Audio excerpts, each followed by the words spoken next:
So finally दोस्तों आप लोग देखोगे container corporation of India limited यानी कि कॉनकॉर ने अपने Q3 के नंबर डिस्क्लोज कर दिए हैं भाई।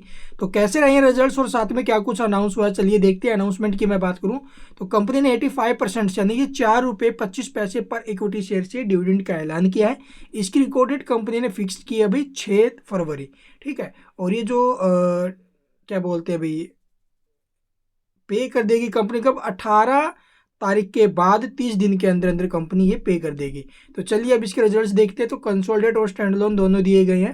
तो हम डिस्कस करेंगे अभी इसके जो कंसोलिडेटेड स्टेटमेंट है इसको लेकर के। All figure in rupees crore में दिया गया डाटा है।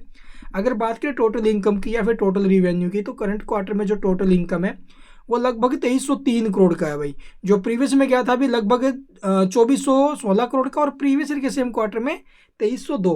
यानी कि ईयर टू ईयर बेसिस पर तो एज इट इज हमें देखने को मिला है भाई, लेकिन क्यू ऑन क्यू बेसिस पर जो इसकी इनकम है वो ड्रॉप हुई है। ठीक है। इसके अलावा आप लोग देखोगे इसके एक्सपेंस यानी कंपनी ने जो खर्चे किए हैं वो लगभग 1846 करोड़ के, जो प्रीवियस में 1890 थे, प्रीवियस ईयर के सेम क्वार्टर में 1870। तो ये हमें गिरते हुए नजर आए हैं ईयर टू ईयर भी और क्यू ऑन क्यू बेसिस पे। और अब की बार जो रिवेन्यू है एक्सपेंस से क्या है ये ज़्यादा है, तो मतलब कंपनी ने फिर से प्रॉफिट ही बनाया है। लेकिन प्रॉफिट कितना, चलिए देखते हैं। Net profit for the period अगर बात करें तो करंट क्वार्टर में जो कंपनी ने प्रॉफिट डिस्क्लोज किए हैं अभी वो यहाँ पर आप लोग देखेंगे करीब 367 करोड़ के, जो प्रीवियस में 366 करोड़ थे और प्रीवियस ईयर के सेम क्वार्टर में 330। ईयर टू ईयर बेसिस पर ये इंक्रीज हुए हैं भाई। ठीक है, 8-10% जो भी है। लेकिन क्यू ऑन क्यू बेसिस पर भी आप लोग देखोगे इसका जो प्रॉफिट है वो 1 करोड़ के आसपास इंक्रीज हुआ है। तो कुछ खास जो ना भी इम्पैक्ट तो नहीं है इसके प्रॉफिट के ऊपर। लेकिन इसके अलावा आप लोग देखोगे अर्निंग पर शेयर यानी कि जो ईपीएस देखने को मिला 6 रुपये 3 पैसे का। प्रीवियस में 6 रुपये 1 पैसे था और प्रीवियस ईयर के सेम क्वार्टर में 5 रुपये 43 पैसे। तो इसका इम्पैक्ट कैसा रहेगा मार्केट एस्टीमेट से कंपेयर करते हैं तो अर्निंग पर शेयर आप लोग देखोगे भी आया 6 रुपये 3 पैसे, एक्सपेक्ट किया गया था 5 रुपये 75 पैसे का। यानी कि मार्केट एस्टीमेट को तो इसने बीट किया है भाई। इसके अलावा अगर बात की जाए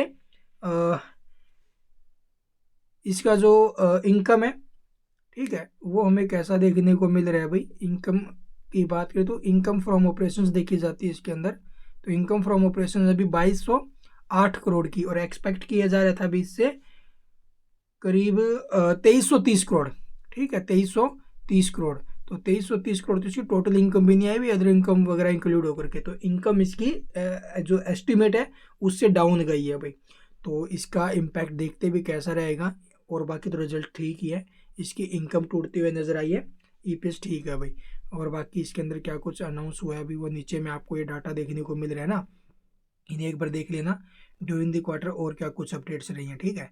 और तो कुछ खास आई थिंक इसके अंदर अनाउंसमेंट नहीं हुआ है भाई। ये रिवेन्यू सेगमेंट्स है, इन्हें देख लेना किस सेगमेंट से कितना रिवेन्यू कंपनी जनरेट करते हुए नजर आई है। इसके अलावा अगर कुछ पूछना हो तो कमेंट्स में पूछ सकते हो। चैनल को सब्सक्राइब नहीं किया तो सब्सक्राइब करना बिल्कुल मत भूलना।